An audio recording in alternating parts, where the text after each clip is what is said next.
Alright, I came out to have a cigarette in my car. I rented a room. I've got it until tomorrow morning. So I came out to sit in my car and have a cigarette because you're not allowed to smoke in the building.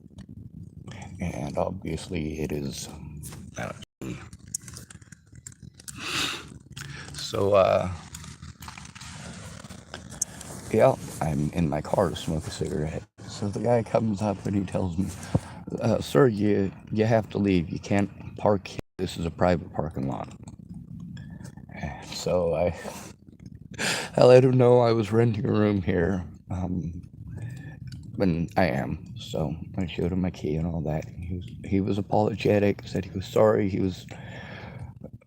One of the guests said that I was out here fucking around in my car, something, I don't know. Anyway, they were given the impression that I was doing something immoral or illegal or against the rules out here by parking.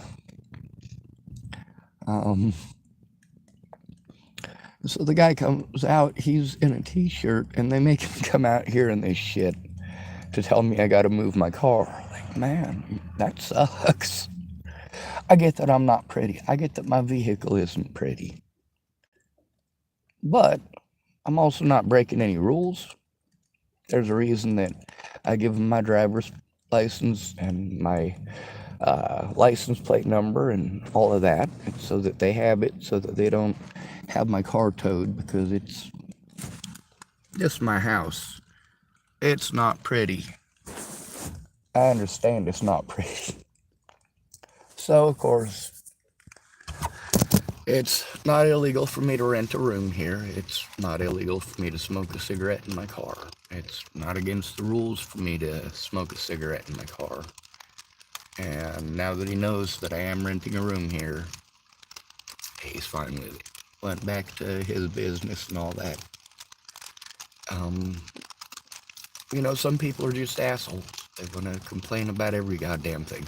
Oh my God, there is somebody who doesn't drive a brand new car. Oh my God. Oh my God, he must be no good. He must be a criminal. Oh my God. Oh my God. So, well,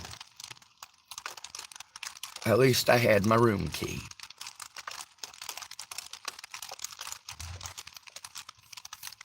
Also, I spent nearly all of my money to rent a room for 2 days, so yeah, it probably wouldn't be a good thing to get ejected from the premises for something that I didn't do wrong.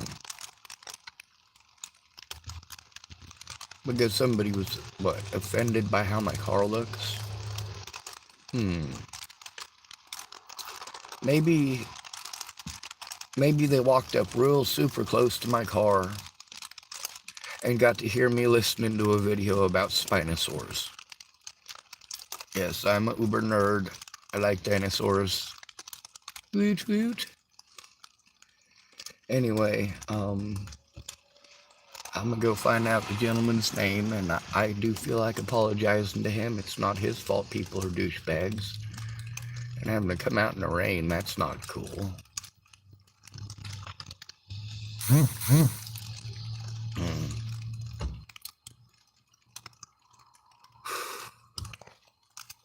Looks like there's a whole bunch of people making lots of millions of dollars off of suing police officers for exactly the same things officers did to me. I just got a notification about that. Very cool.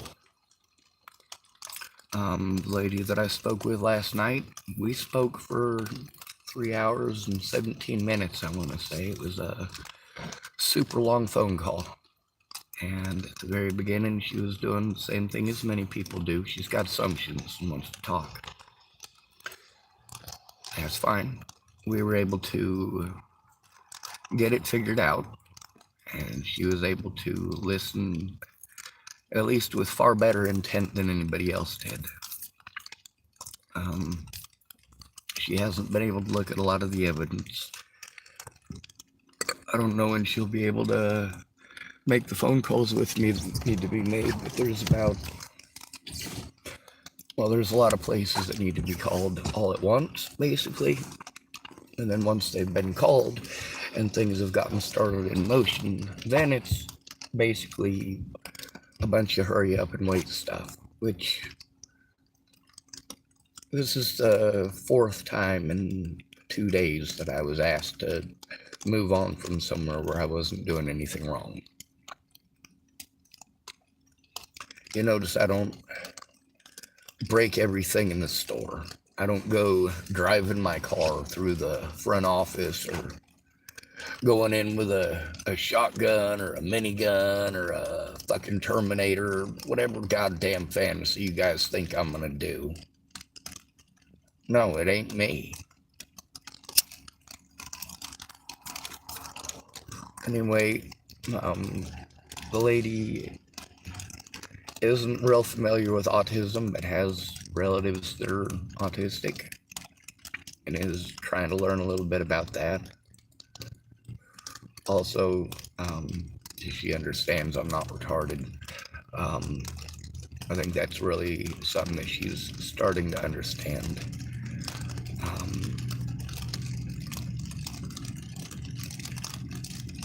What people don't understand is how easy it is to shut me down by tone bullying me, because I'm always in a subservient environment. I gotta do what other people want. I gotta do what they want. I gotta do what they want, or they're not gonna help me, so on and so forth. But then if I do what they want, do they help me? No, they usually talk over me. Anyway, obviously, I'm not out here shooting up heroin. I'm not out here smoking crack, just having a cigarette. Obviously, I'm not threatening anybody or trying to threaten anybody or attempting to intimidate anybody by simply fucking existing. And, yeah, that feller this morning was just doing his job. It sucks having to just do your job in situations like this, though. Sometimes people are just assholes to poor people. Sometimes people are just offended by the fact that you fucking exist and you're not pretty. And they'll bitch and whine and moan and complain. This whole fucking town is full of Nazis. Well, Nazi mentality, but they call themselves KKK, which is dumb. One of the things that the lady last night was speaking to me about was getting evidence sent to her.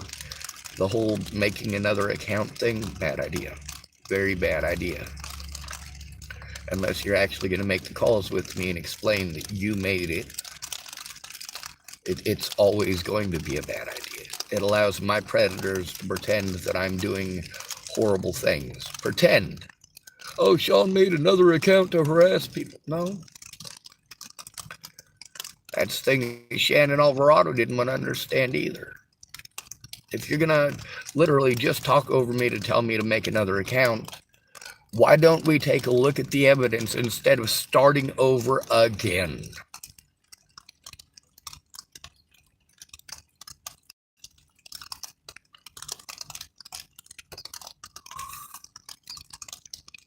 Much of the issue is getting access to evidence that has been stolen, or evidence that people like Marcia Estrada tried to destroy.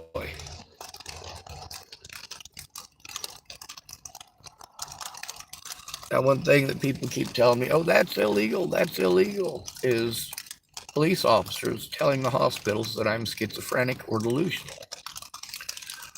You don't have to tell me that's illegal. I know it's illegal. It's one of the things I'm trying to turn in. It's the reason I told you about it.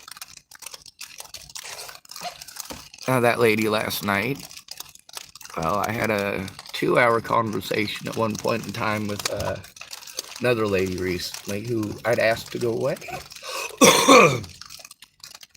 What's the difference here between the two ladies? This lady here, all the way on the East Coast, didn't know me, doesn't know me, wasn't one of those people who send me a friend request over Natalie Bollinger's death. She's somebody who's, well, for the most part, ignorant of the situation, but is willing to learn. She's also actually willing to make phone calls with me And she understands that I literally just spent all of my money to rent a room for 2 days. That this is what I have to work with. Any resources that we're able to get today, basically, are all I'm going to have to work with. There are 2 or 3 places that we can call in order to try to get an extension on the room, and hopefully she'll be able to do that today. There is a 2-hour difference, I want to say, between her and I. So that's what we're working with. I'm not going to be able to afford to feed myself. I can't afford to feed myself for the next couple of days even. I'm too broke. I've got no money. I'm screwed. As far as starting a fundraiser, lots of people wanted to send me money, but there's no way to do it without you helping me to set this stuff up to get the money. So lots of people who wanted to send me money were unable to. Many were cut off because the people who started GoFundMes for me, they made them. They didn't help me to make one. And as a result, they were able to use it as a tool to harm me. Like Cara Rogers and Candace Bondurant. There's also the fact that, well, she looked up some of the laws and was actually reading the numbers. When it comes to what they did to me, what law enforcement in specific did to me, the way that they abused their power to have me harmed repeatedly, to prevent me from turning them in, to have me repeatedly incarcerated, allowing them to destroy evidence. There is no statute of limitations on it, whether I'm disabled or not. These are criminal acts committed by criminals against at-risk adults. These officers are criminals.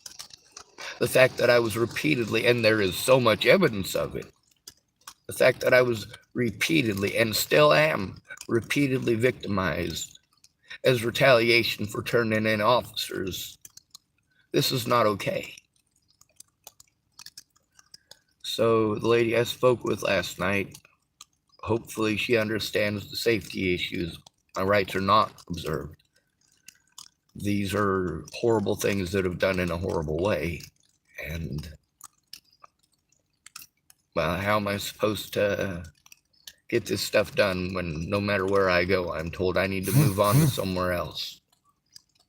Victimized into homelessness, and then victimized for being homeless. That is literally my life.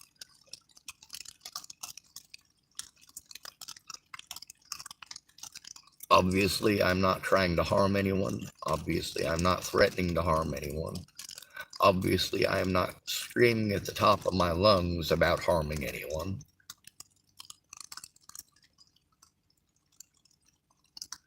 But I need to have a place where I can sit down and go through this stuff, not have somebody argue with me over it. Oh, Sean, well, we have to try to get you temporary. I know we have to get me temporary something. That's what I am focused on right now, because getting into housing is a long-term thing. She wanted to talk to me about HUD housing and a few other things. Here's the issue with me having to break that glass in Chapel to try to force the cops to do their jobs. Nobody should have to do that. Nobody should have to break windows because the cops won't do anything about threats, harassment, or assaults. Now, there's been a few people who have made mention of I've had a few extra bruises or a few extra lacerations or cuts, or my head is bleeding. That was, I bumped my head on that one. That was where I bumped my head on the corner of my door as I was getting in, and I was bleeding. It wasn't profusely, it was just a little bit. Some of those are self-inflicted, not intentionally self-inflicted, just life happens. There's also a few of them that are from assaults from people. And as many of y'all know, if I don't have the person's name, they're not going to let me turn it in. So probably 3/4 of the assaults that I've received, I don't run around telling y'all about, because, I mean, really, what are you going to do? You can say, oh, they don't even have a name. Fuck, I don't need this shit. I can focus on the ones who have names, the ones in specific who I know.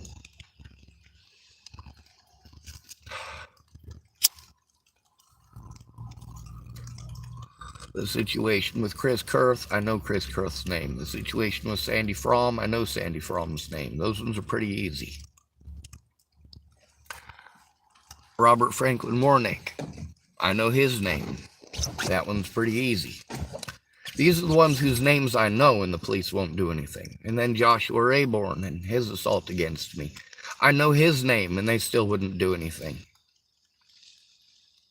Repeated assaults against me, repeated threats against my life, and repeatedly having to go to Dual County Sheriff's Department with them knowing I'm trying to turn them in. They literally committed over 100 felonies in this process because of how many deputies were involved, how many deputies Scott DaCosta assisted in getting away with committing these felonies, as well as Michelle Quinn assisting. Well, she ended up going to jail. What for? For being violent with her girlfriend. She's not the Garden County anymore. Now let's take a look at Polly Olson. She's one of the friends of Scott DaCosta. Helped to embezzle over $100,000 from the taxpayers to have me incarcerated for trying to turn in Scott DaCosta, Leslie Snell, and Robert Franklin Warnick. Robert Franklin Warnick is a registered sex offender. A registered sex offender. There's a lot of people who abuse their power to try to threaten, harass, or intimidate me for being honest. One of them being Kenneth Zarecki. He was having sex with a 14-year-old when he was, 29? He's in his 30s now. See, here's the thing. You guys will help actual pedophiles to get away. You will help actual pedophiles like Robert Franklin Warnick to get away. You will help actual pedophiles like Michael Allen Albert to get away. You will help actual pedophiles to get away.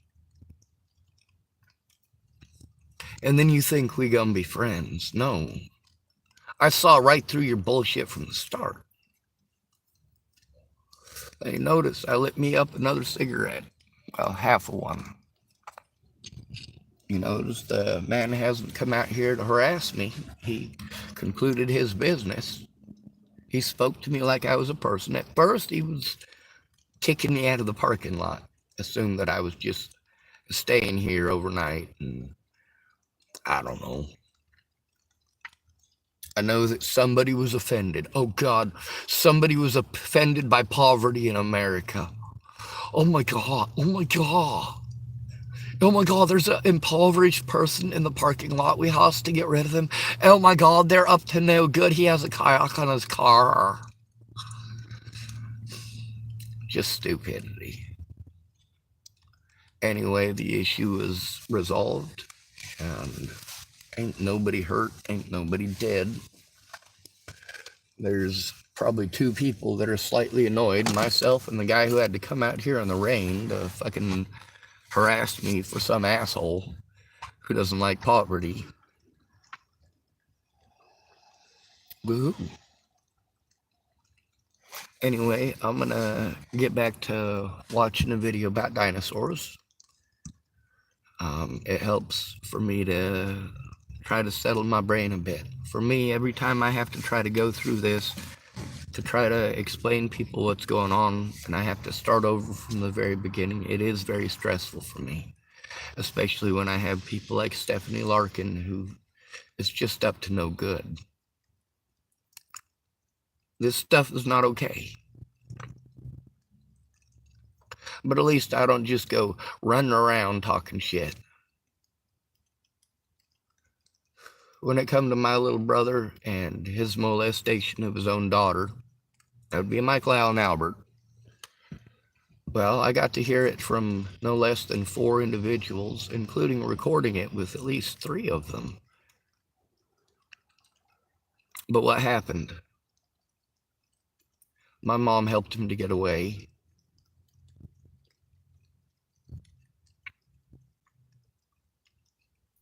That's not a good mother. That's certainly not a good grandmother. Good to be radio. Thanks for coming to visit. Stay out of trouble or don't get caught. Remember, you are your brother's keeper and no victim left behind.